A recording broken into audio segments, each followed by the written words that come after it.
출애굽의 여정은 이스라엘 자손들이 애굽을 탈출한 후에 광야를 지나서 요단강을 건너고 마침내 가나안 땅으로 들어가는 것으로 종결되지요.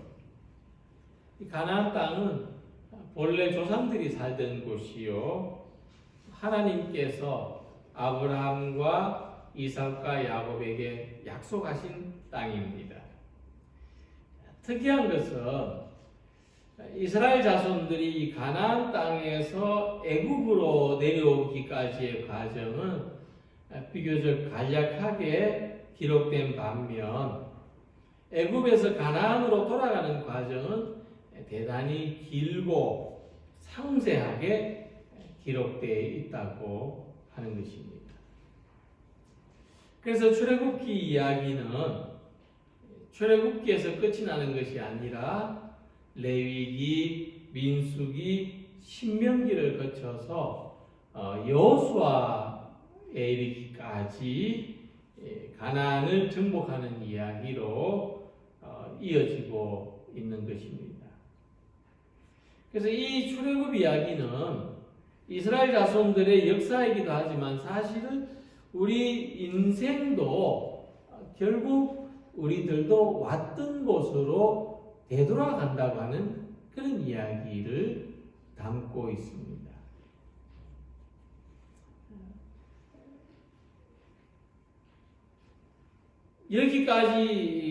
여기에 오기까지는 정말 짧은 시간, 정말 눈 깜짝할 새이지만 이제 여기서부터 하나님께로 되돌아가기까지 이야기가 훨씬 더 길다고 하는 것이 우리 삶입니다. 그래서 출애굽기가 우리들에게 주는 의미는 회복이라고 하는 것입니다. 회복이라는 관점에서 우리의 삶을 돌아보고 또 우리가 앞으로 나아가야 할 길을 돌아보아야 하는 것입니다. 심리적으로, 영적으로, 또 신체적으로 건강한 사람은 어떤 사람인가 하면 스트레스나 상처를 받았을 때 회복이 빨리 되는 사람입니다. 건강한 사람일수록 스트레스를 흡수하거나 삶에서 중요한 기능을 회복하는 능력이 강합니다. 특히 지금 같은 이 코로나 상황에서 전 세계적인 교류가 단절되고 경제활동이 위축되고 이 사회적인 긴장과 갈등이 고조된 이 상황 속에서 얼마나 다시 빠르게 코로나 이전 상태로 회복될 수 있느냐, 그것이 건강한 사회의 기준이 될 수 있을 것입니다. 그런데 우리들은 이 출애굽의 전 과정에서 본 것처럼 이 사람이나 공동체가 침체되는 과정은 급속도로 진행되지만 다시 원래대로 회복하는 과정은 대단히 더디게 진행된다는 것을 알 수가 있습니다. 상한 마음도, 영적인 침체도, 신체적인 건강도 그럼에도 불구하고 더디게 회복됨에도 불구하고 또 우리의 마음으로는 신속하게 또 이전과 같이 더 건강하게 회복되는 것이 지금 우리들에게는 대단히 중요한 문제입니다. 하나님의 구원도 회복의 사건으로 볼 수 있습니다. 가나안을 떠난 이스라엘 자손들이 다시 가나안으로 되돌아가는 것처럼 하나님으로부터 멀어진 사람들을 다시 하나님께로 되돌리는 이 회복이 출애굽기에 나타난 구원의 역사입니다. 그래서 하나님의 영광 가운데로 다시 되돌아가는 것, 반복해서 하나님의 영광 가운데로 되돌아가는 것이 우리 삶에서 대단히 중요한 과제입니다. 그리고 오늘 함께 읽은 말씀은 이 회복에서 중요한 전환점을 이야기해주고 있습니다. 그것은 광야의 이스라엘 자손들이 하나님의 임재를 상징하는 성막을 완성했다는 것입니다. 이 성막이 완성된 다음부터 그들은 이 성막을 중심으로 행진하는 전열을 가다듬고 또 성막과 함께 가나안 땅을 향해서 행진하게 됐습니다. 출애굽기의 이 성막은 신약의 교회를 상징하는데 우리들에게도 이 교회 중심의 삶이 우리에게 모든 회복의 전환점이 되기를 소망합니다. 우리 믿음 생활이 우리의 삶을 회복하는 전환점이 되는 우리 모든 성도들이 되시기를 소망합니다. 자, 그러면 먼저 왜 성막이 이스라엘의 회복을 하는데 중심이 되는가 하면 그 의미가 이렇습니다. 그들이 금송아지를 만들어서 섬긴 것을 생각해 볼 때 금송아지를 만든 것은 그들이 스스로 원해서 아닙니다. 누가 시킨 것이 아니죠. 그들이 원해서 금송아지를 만들었고 금송아지를 숨겼습니다. 그런데 성막을 짓는 일은 하나님께서 이스라엘 자손들에게 요구하신 일입니다. 말씀하신 일이죠. 그래서 그들이 한 일이었다고 하는 것입니다. 우리 삶도 같은 원리로 볼 수 있습니다. 사람이 내가 원하는 대로, 사람이 나의 욕망대로 살아가면 그 결과는 금송아지를 숭배하는 것이 되고 만다는 것입니다. 그러나 자기 뜻을 내려놓고 하나님의 원하심을 따라 살아가면 하나님을 경외하는 삶이 되는 것입니다. 가정생활이나 직장생활이나 세상에 사는 일이나 자기가 원하는 대로 살아가면은 금송아지를 숭배하는 일이 되고 하나님이 원하시는 대로 살아가면 이 모든 것이 하나님을 섬기는 일이 된다 하는 것입니다. 그래서 우리는 하나님이 원하시는 대로 살아가기를 그 마음을 품는 우리 모두가 되시기를 바랍니다. 특히 신앙생활에는 하나님이 원하시는 일에 참여하는 기쁨이 있어야 됩니다. 내가 지금 하나님이 원하시고 기뻐하시는 일에 참여하고 있다는 그 만족감. 이 영적인 에너지는 여기에서 나옵니다. 결국 우리가 이렇게 살아가는 것이 하나님께 영광이 되고 또 성도들의 공동체에는 덕이 되고 우리 자신에게는 기쁨과 보람이 되는 것입니다. 자, 그래서 이 모세는 성막을 건설할 때 일하기 싫다는 사람들을 막 붙잡아서 억지로 시키지 않았습니다. 그들이 노예로 살 때처럼 막 강압적으로 일을 시키거나 하지 않았다는 것이죠. 그 일을 기꺼이 감당하려는 사람들에게 일을 맡겼습니다. 아주 중요한 관점이죠. 그래서 출애굽기 35장 29절 보면 마음에 자원하는 남녀는 누구나 여호와께서 모세의 손을 빌어 명령하신 모든 것을 만들기 위하여 물품을 드렸으니 이것이 이스라엘 자손이 여호와께 자원하여 드린 예물이니라. 여기에서 스스로 헌신했다는 표현이 두 번이나 나옵니다. 이것은 대단히 놀라운 표현입니다. 왜냐하면 그들은 지금까지 스스로 헌신해본 일이 없기 때문입니다. 시켜서 했죠. 두려워서 했습니다. 어쩔 수 없이 했습니다. 그런데 이 성막을 만드는 일은 자원하는 사람들이었습니다. 스스로 원하는 마음으로 했다는 것입니다. 그리고 하나님께서 그들에게 지혜와 재능을 주셔서 그 일을 잘 감당하도록 하셨습니다. 성막은 이렇게 지어졌습니다. 그러니까 우리가 하나님의 일을 기쁨으로 하는 사람이 모이면 힘든 일도 힘들지 않습니다. 어려운 일도 어렵지 않습니다. 복잡한 일도 복잡하지 않습니다. 이 사람들이 하나님께서 명령하신 대로 성막을 지었는데 스스로 기뻐해서 드린 것이 성막을 건설하는 재료였다면 하나님께서 하신 말씀은 성막을 만드는 설계도였습니다.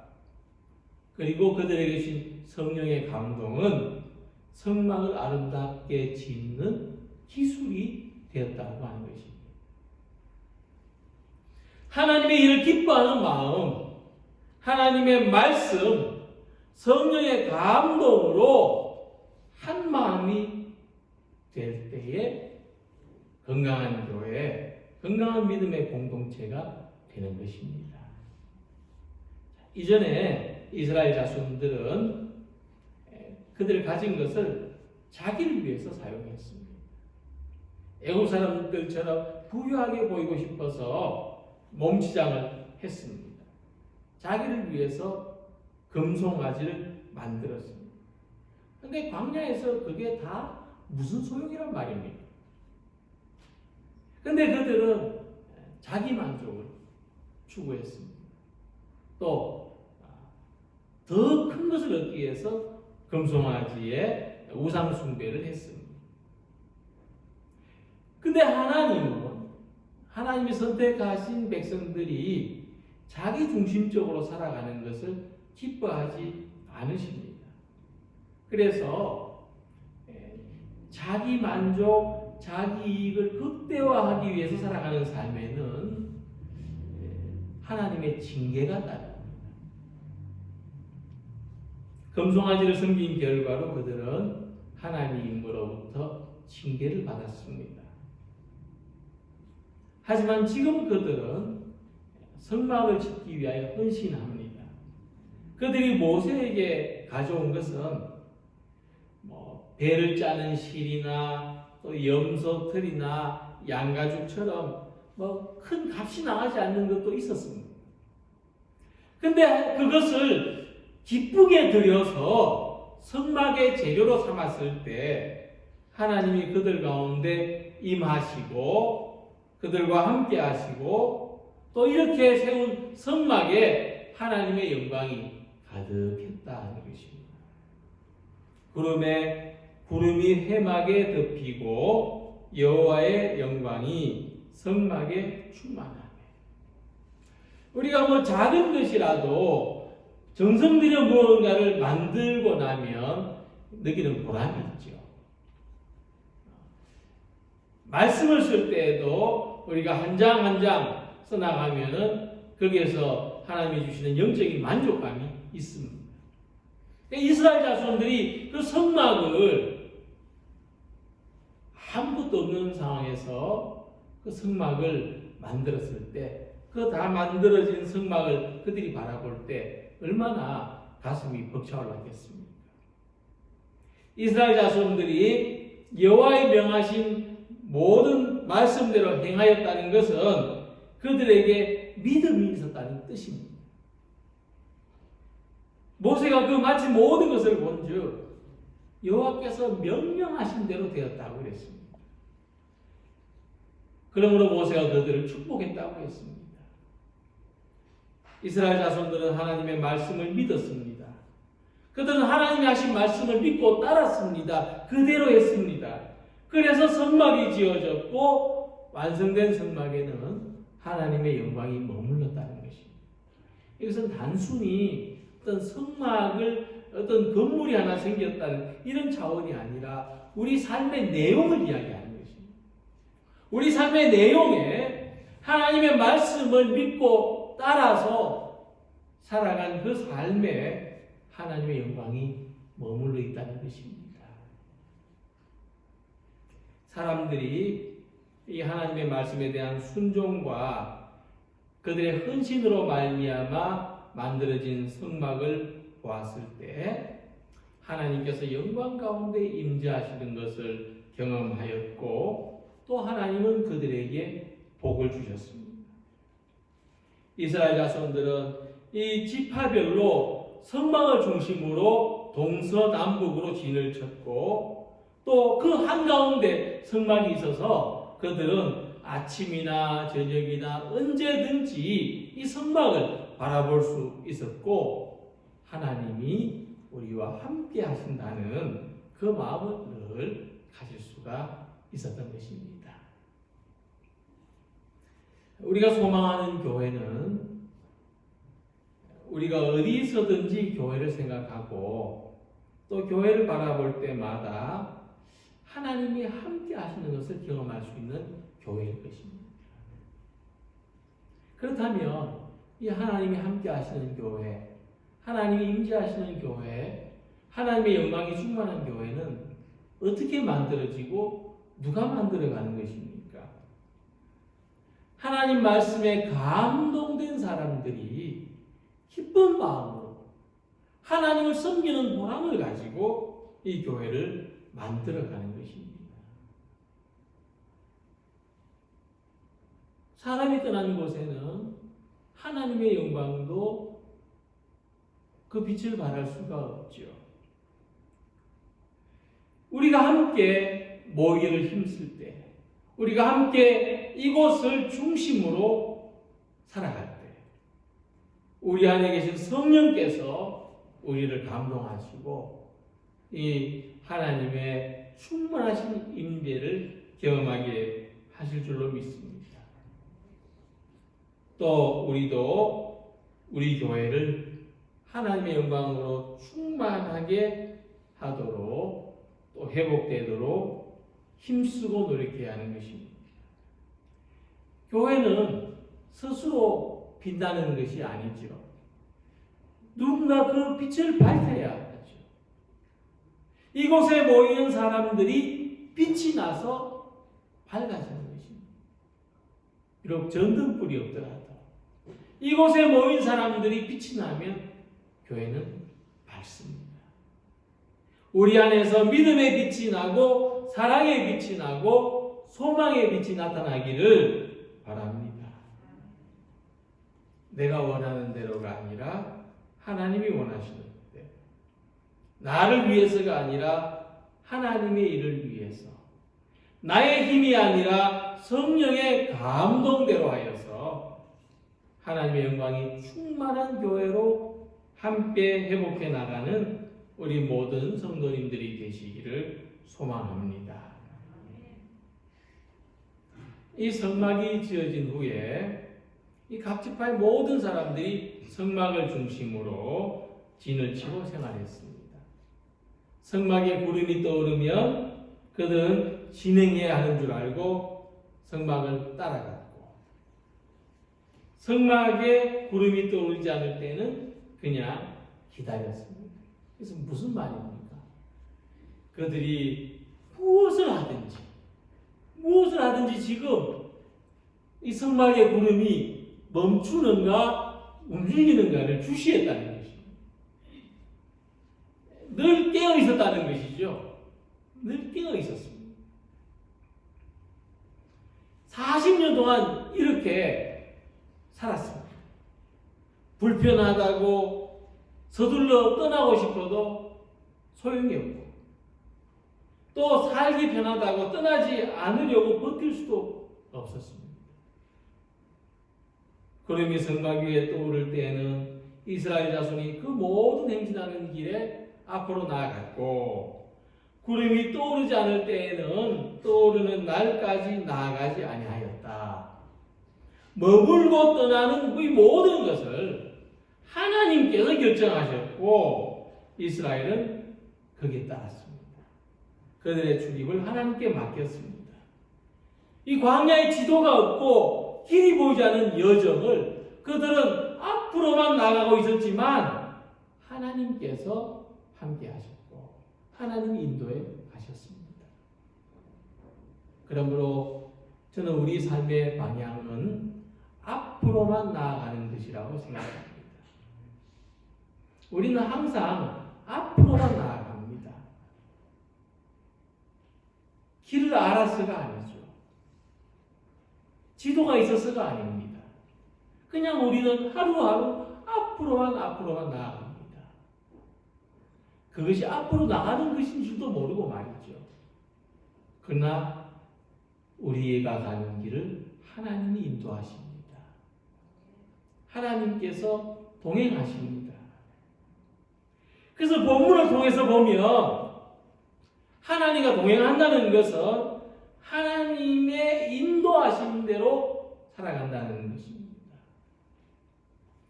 이 성서의 기록은 대단히 실제적인 것 같지만 오늘 이 시대의 관점으로 보면 대단히 상징적입니다.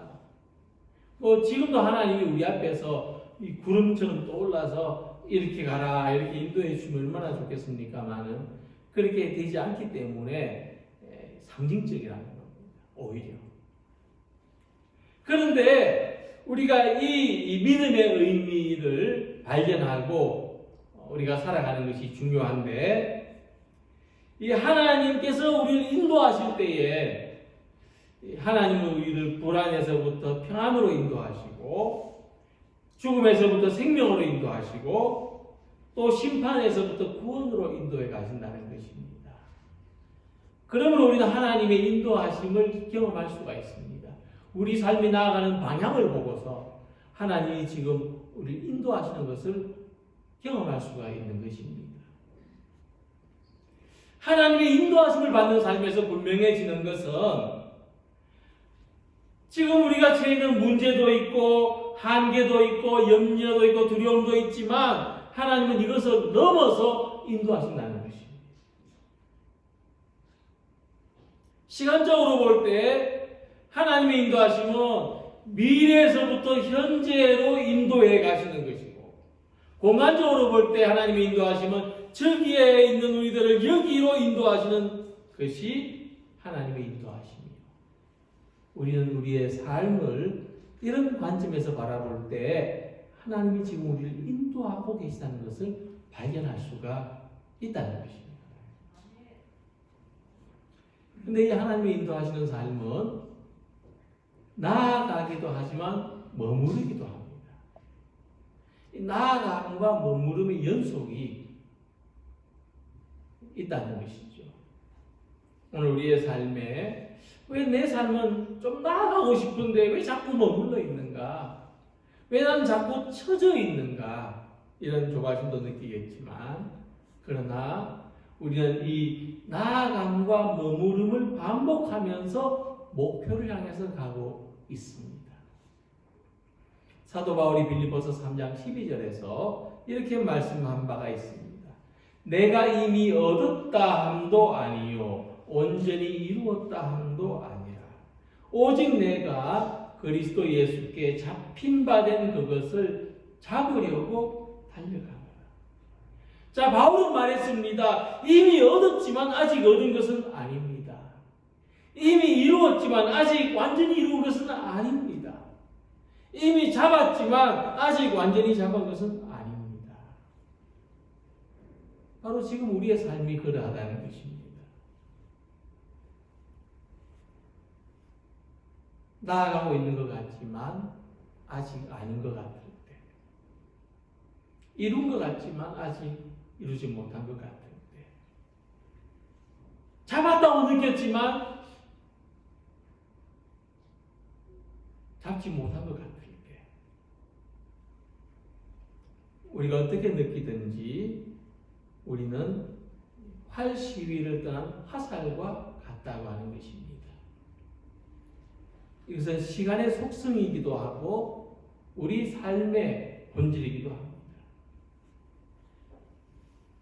그 화살은 분초로 잘라서 보면 정지해 있는 것 같습니다. 아주 느리게 돌리면 멈추어 있는 것 같습니다. 그러나 앞으로 가고 있다는 사실이죠. 시위를 떠난 화살은 반드시 관역에 도달하게 될 것이라는 사실입니다. 이처럼 우리가 하나님의 나라를 향해서 나아가고 있다면, 살아가고 있다면 우리는 반드시 하나님 나라에 도달하게 될 것이라는 말씀입니다. 우리가 구원을 향하여 살아가고 있다면 반드시 구원에 이르게 될 것이라는 말씀입니다. 우리가 축복의 삶을 소망하며 나아간다면 반드시 하나님의 복에 이르게 될 것이라는 말씀이죠. 그래서 우리는 지금 멈추어 있는 것 같아도 가고 있는 중이라는 말씀입니다. 우리가 볼 때 우리 교회가 지금은 한 자리 멈춰 있는 것처럼 보입니다. 그러나 우리는 앞으로 나아가고 있습니다. 우리는 정체되어 있는 것 같아 보입니다. 그러나 우리는 점점 더 나아지고 있습니다. 구름이 한 자리에 머물러 있지 않는 것처럼 하나님은 우리를 움직이고 계십니다. 우리가 이 사실을 믿고 시인할 수 있다면 우리는 희망을 가집니다. 그때까지 우리는 교회를 중심으로 하나입니다. 구름 기둥과 불 기둥, 기도와 말씀의 인도를 따라서 우리는 조금씩 나아가고 있으며 나아지고 있는 것입니다. 가다 서다 반복하면서도 우리는 나아가고 있습니다. 이제 우리 삶의 방향은 과거로 흘러가는 것이 아니라 미래를 향해서 나아갑니다. 절망으로 되돌아가는 것이 아니라 희망으로 나아갑니다. 우리 앞에는 충만함이 기다리고 있고 우리 앞에는 완성됨이 기다리고 있고 우리 앞에는 하나님의 영광이 기다리고 있습니다. 이 충만한 영광을 향해서 오늘도 앞으로 나아가고 있으며 교회 공동체, 이 교회가 내 삶의 중심이 되어 있다면 내가 지금 머물러 있는 것도 나아감이라는 것을 확신하며 살아가는 우리 모두가 되시기를 소망합니다. 이스라엘 자손에게 성막이 있으므로 변화된 것이 있습니다. 가장 큰 변화는 뭐냐면 하나님의 임재를 눈으로 직접 볼 수 있게 됐다는 겁니다. 이 성막을 볼 때 하나님의 임재를 같이 보았다는 것입니다. 낮에는 여호와의 구름이 성막 위에 있고 밤에는 불이 그 구름 가운데 있음을 이스라엘 온 족속이 그 모든 행진하는 길에서 그들의 눈으로 보았더라. 귀로 듣는 것보다 눈으로 보는 것이 훨씬 더 정확한 정보죠. 신앙도 마찬가지입니다. 귀로 듣는 신앙보다 눈으로 보는 신앙이 훨씬 더 확신을 줍니다. 근데 하나님에 대한 체험이 깊어지는 것을 눈으로 본다고 했죠. 욥이 그랬습니다. 내가 하나님에 대해서 귀로 듣기만 하였더니 이제는 눈으로 봅니다. 그랬죠. 이스라엘 자손들이 이 성막을 눈으로 본다는 것 대단한 일입니다. 그들의 신앙에서 획기적인 변화입니다. 신앙생활을 하는 우리들이 가장 기대할 수 있는 것이 있다면 지금 여기 계신 하나님을 보는 거죠. 볼 수 있는 거죠. 만약 우리가 어렵고 힘든 그 길을 가고 있을지라도 신실하신 하나님이 나와 함께 계시는 것을 볼 수 있다면 우리들의 불안감은 기대감으로 변화될 수 있을 것입니다. 그런데 우리가 광야의 삶을 살면서도 절망감을 느끼는 것은 사실 환경이 어려워서라기보다는 하나님이 함께 하시는 것을 자주 잊어버리기 때문입니다. 성경을 볼 때 하나님은 교회와 성도들이 드리는 예배 가운데 임재해 계시고 또 하나님의 임재가 있는 곳에는 참된 기쁨과 소망이 있었습니다. 하나님은 또 이스라엘 백성들 가운데 임재하시고 함께하기를 기뻐하십니다. 바로 이 성막이 하나님의 임재를 보여준다는 것입니다. 이스라엘 자손들이 아침이나 저녁이나 언제든지 이 성막을 바라볼 수 있었고, 그때 하나님이 우리와 함께 하신 것을 눈으로 확인할 수 있었다는 것입니다. 이제 예수님을 믿는 우리들에게는 우리 안에 성령님이 내재해 계시고 내 몸이 성령의 전이 되고 하나님이 우리 가운데 임재해 계신 것을 믿습니다. 자, 그렇다면 우리는 나를 봄으로써 이제 새로운 성막, 새로운 성전으로 삼으신 나를 봄으로써 하나님이 나와 함께 계신 것을 발견할 수 있는 우리 모두가 되시기를 바랍니다. 이 나를 본다는 것은 이 허물뿐인 육신, 이 육신을 바라본다는 것이 아니죠. 내 안에 빛나는 하나님의 영광, 내 안에 주신 믿음, 내 안에 있는 하나님의 형상을 바라보는 것입니다. 특히 하나님은 우리 모임 가운데 임재하십니다. 우리가 예배는 물론 어떤 회의나 모임에서든지 하나님이 임재해 계시는 것을 잊어버리면 안 됩니다. 물론 우리가 모일 때마다 하나님께서 여기 내 자리다, 나도 여기 앉아있다, 이렇게 말씀하신다면 하나님의 임재를 잊어버리지 않겠지만은 하나님은 예배 시간에 맞춰서 이 자리에 앉으시는 것이 아니고 언제나 여기에 계시기 때문에 우리는 하나님의 임재를 늘 의식해야 된다는 것입니다. 무슨 말씀인지 이해가 되시죠?